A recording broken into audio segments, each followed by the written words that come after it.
If your subconscious could speak to you in words, not in flashes of emotion, or tension in your chest, or that repeating situation you keep falling into, what do you think it would say? Would it scream? Would it cry? Or would it simply whisper what it's been trying to tell you for years? I'm not trying to stop you, I'm trying to protect you. You see, we've been told that the subconscious is a set of limitations, that it's what holds us back, sabotages our progress, and repeats the past. But the truth is much more beautiful and more uncomfortable. The subconscious isn't your enemy. It's your most loyal witness. The part of you that never forgot what hurt. The part of you that still echoes the unresolved, the unseen, the unloved. And here's the quantum truth. The field doesn't respond to what you want. It responds to what your subconscious is broadcasting, constantly, consistently, and with perfect honesty. So while your conscious mind is trying to manifest abundance, love, purpose, your subconscious might still be holding the frequency of lack, rejection, and fear. Not because it wants to punish you, but because it remembers how that frequency once kept you safe. It remembers the moment you decided to stay quiet instead of speak. It remembers the time you dimmed your light to survive the room. It remembers the belief that being invisible was the only way to be accepted. And now, every time you try to break that pattern, every time you get close to something different, the subconscious pulls you back. Not because it hates your evolution, but because it fears you'll forget what once protected you. This video is a message, but not just from me. It's a decoding of the messages you've been sending yourself through your patterns, your pain, your pause. It's a guide to understanding why you've been stuck, even though you've done everything right. You've journaled, visualized, meditated. You've read the books, repeated the affirmations, listened to every quantum explanation of manifestation. And still you loop. Still you collapse right before it lands. Still you question yourself even while trying to vibrate at the highest frequency. If this is you, this is your video. In this video, we're going to explore why your subconscious isn't actually sabotaging you. It's communicating with you. Every hesitation, every loop, every time you pull back just before the leap, it's not failure, it's language. It's your system trying to tell you something you haven't fully heard yet. And the quantum field? It's not just reading your thoughts or your energy on the surface, whereas it's mirroring back your unresolved emotional signatures, the echoes of past experiences that still vibrate beneath the surface of your intentions. We'll talk about why fear and resistance almost always spike just before a breakthrough, and how that's not a sign that something's wrong, but that something is waking up. We'll go deep into what it truly means to break old patterns, not just mentally reframing them, but releasing their hold on your body, your nervous system, and your vibrational identity. And most importantly, we'll begin to understand how to tune your energetic signal not from a place of fear, but from the frequency of your future self. A place that feels grounded, embodied, and stable, not forced. You're going to see yourself differently by the end of this. Because this isn't about fixing you. It's about hearing the parts you've ignored and realizing they weren't holding you back. They were holding your attention until you were ready to listen. So before we move forward, I want you to ask yourself something, not from your mind, from your body, from the part of you that speaks in emotion. What pattern keeps showing up? Not because you're failing, but because it's still trying to say something. What keeps returning? Not to punish you, but to protect you from jumping too far, too fast without integration? That's where we begin. The subconscious doesn't speak in words. It speaks in memory, in rhythm, in patterns. It loops you through the same experiences not because you're cursed, not because you're weak, but because it's trying to keep you close to what's familiar. That's what safety has meant for most of your life. Familiarity. Even if what's familiar is pain, rejection, scarcity, or silence. To the subconscious, known is safe. And this is where the quantum field comes in. Because the field, like the subconscious, doesn't judge. It reflects. It takes the energetic signal you're broadcasting and responds in kind, amplifying whatever state your body and heart are most familiar with. This is one of the most misunderstood truths about manifestation. We think the universe is withholding, We think we're being tested or ignored. But in truth, the quantum field is profoundly loyal. It mirrors you with absolute accuracy. And if the subconscious is still anchored to old frequencies, the field will show you reflections of those frequencies again and again. That's not punishment. That's coherence. That's vibration made visible. That's energy-seeking resolution. According to Bruce Lipton, your subconscious is not just a mental structure, it's a biological one. Stored in your nervous system, in your cells, in your posture, your breath, your tone of voice. Everything you do is an extension of the patterns you've absorbed from childhood, culture, trauma, and repetition. And the field, as Deepak Chopra describes it, is a unified intelligence that responds to the language of feeling more than the language of thought. So when your body carries the vibration of abandonment, even if your mind is asking for love, the field feels the disconnect and echoes what's more deeply encoded. And yet, none of this is permanent. The beauty of the quantum field is that it's always available for retuning. Just as you can broadcast fear, you can broadcast trust. Just as you can repeat survival, you can radiate expansion. The signal can change, but only when you become aware of what it's currently saying. The issue is that most people try to override their subconscious with positive thinking. They slap affirmations over unresolved trauma. They meditate to escape their body instead of meet it. They visualize a future that they don't actually believe they deserve. And the field listens, not to your words, but to your resonance. Joe Dispenza teaches that the field responds to a coherent signal, one where thought, feeling, and action are aligned. And if your thoughts are saying abundance, but your emotions are still gripped by fear, and your body is contracting, in shame your signal is fragmented, incoherent, and the field can only mirror what is stable within you. So what do most people experience? The same kind of relationship over and over, the same moments of self-doubt, the same plateau in finances, the same inner voice saying, not yet, not enough, don't go too far. And they think they're broken, but what they really are is entangled, still connected vibrationally to a previous version of themselves, one that learned how to survive in limitation.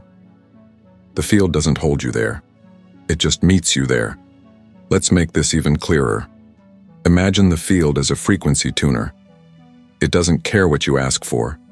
It locks onto what you are. So if your subconscious is looping on a belief, like good things never last, the field doesn't punish you. It shows you situations where good things begin and then slip away. Not because you're manifesting failure, but because you haven't shifted the deeper belief that keeps broadcasting instability. Now here's the invitation. What if that resistance you've been feeling isn't failure, but a message? What if those moments when you pull back aren't signs that you're weak, but signals that your field is trying to resolve something unresolved? What if the repetition is communication? The subconscious wants integration. It wants release. But it can't do that through suppression or control. It can only do that when you slow down enough to hear the vibration beneath the thought, and the field, in its infinite intelligence, will continue to bring you the same lesson until you respond, with a new signal, not from force but from recognition, from presence, from embodiment. So when life keeps offering you the same experience again and again, not because you want it but because you haven't yet fully heard it, it's not personal, it's not punishment, it's not sabotage, it's the most precise, compassionate reflection of what still needs your presence. Patterns don't repeat to trap you. They repeat to reveal what hasn't yet been seen through new eyes, felt through an open heart, or held without resistance. They come back not to break you down, but to break something open. Your subconscious isn't pulling you backwards to stop you. It's guiding you inward to retune you. Because once the message is heard, not just by your mind but by your entire field, you stop looping. The signal shifts. And when the signal shifts, so does your reality. There's a reason you feel the most fear, the most resistance, and the deepest doubt right before something finally changes. That intense internal contraction, that sudden wave of, maybe I'm not ready, that's not weakness. It's a sign that your system is recalibrating. Because when you start to break the vibrational agreement you've had with your past, when you stop resonating with the old frequency that once kept you safe, your subconscious doesn't just quietly step aside. It speaks up. Not to punish you, but to make sure you've really heard everything it tried to teach you. Every time you edge closer to the version of you who loves fully, creates freely, receives with ease, you can feel it. Something rises. The voice, the fear, the sensation in your chest that says, "Don't go there, it's not safe, that's not for you." And we often interpret that as a block. But what if that's not a block at all? What if that's the part of you that survived saying, "Are you sure we don't need this armor anymore?" We live in a culture obsessed with forward motion, with high vibration, constant growth, breaking through, leveling up. But we forget that real transformation doesn't only come from speeding ahead. It comes from turning around and collecting the pieces of ourselves we abandoned to survive. Your subconscious isn't trying to recreate the past. It's trying to complete it. And that final emotional wave before your breakthrough? That's your body discharging the very frequency that held you in place for so long. This is where most people loop. They mistake this emotional spike as proof they're failing or regressing, or that they're not aligned enough. So they backtrack. They re-enter the old relationship. They reattach to the old belief. They dim back down. And the loop continues, not because they're not capable of shifting, but because they misread the final signal as a warning instead of a release. Think of it like a quantum echo. As you move away from the old vibration and toward the new, the old frequency doesn't just vanish, it reverberates. It calls out to you one last time, not to drag you back, but to ask, "Have you truly outgrown me? Or am I still part of your identity?" And your answer isn't in your words.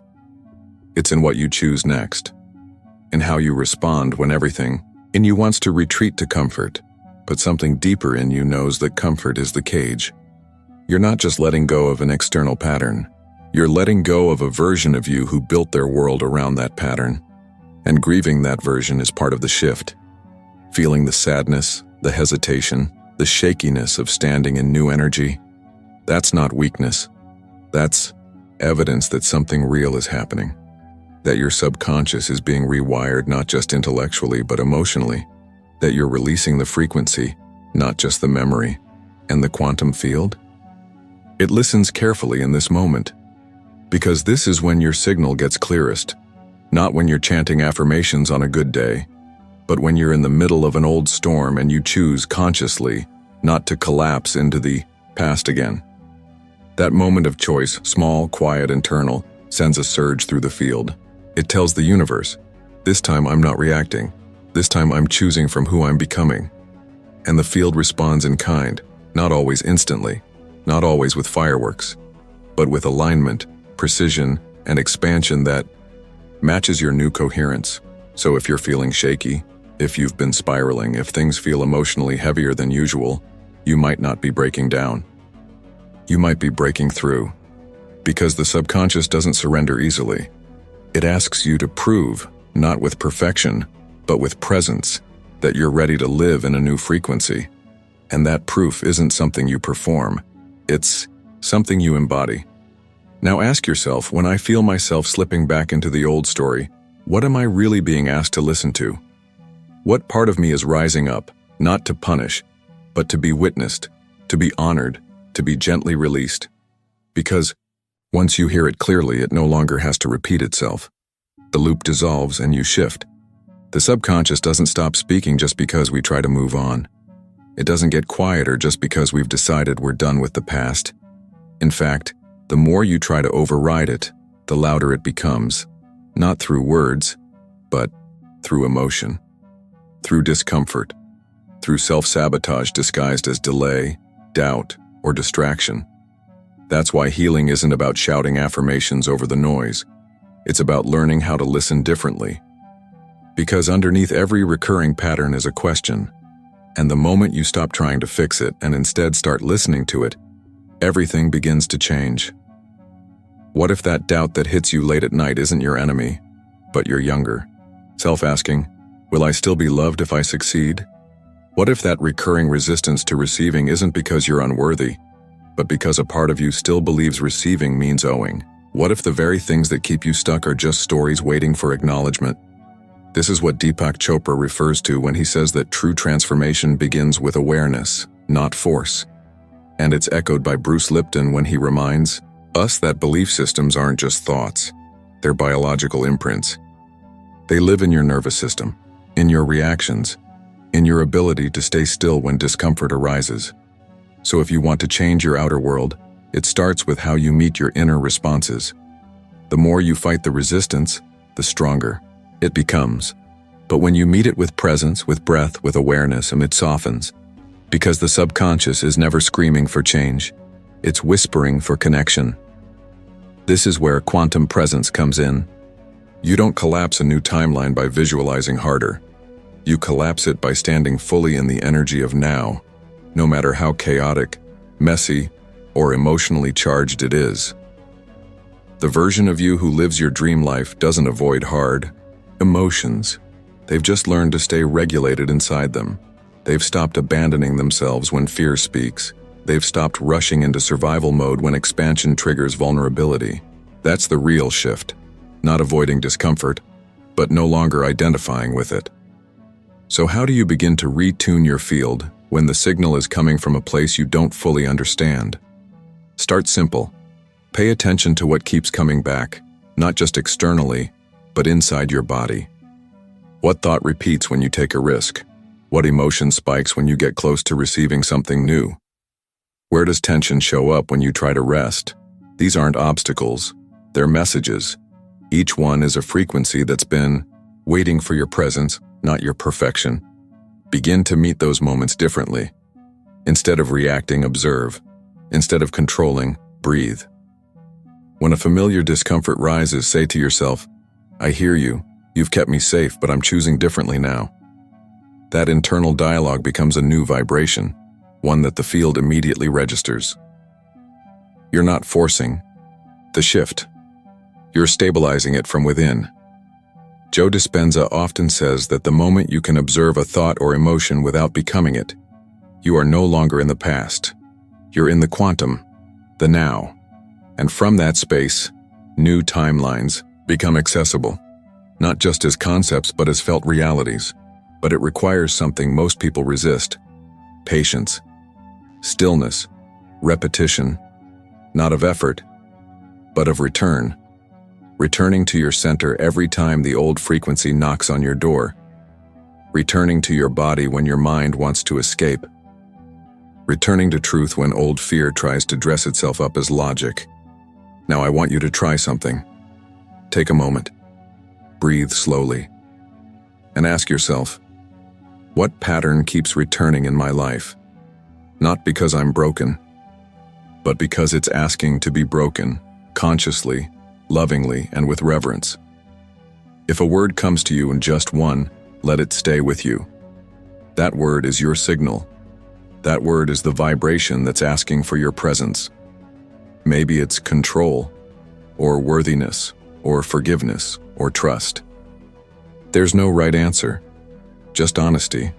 And when you're ready, you can type that word in the comments, not to prove anything, but to declare silently that you're listening now, that you're ready to meet the message underneath the noise, not to fight it, but to finally integrate it.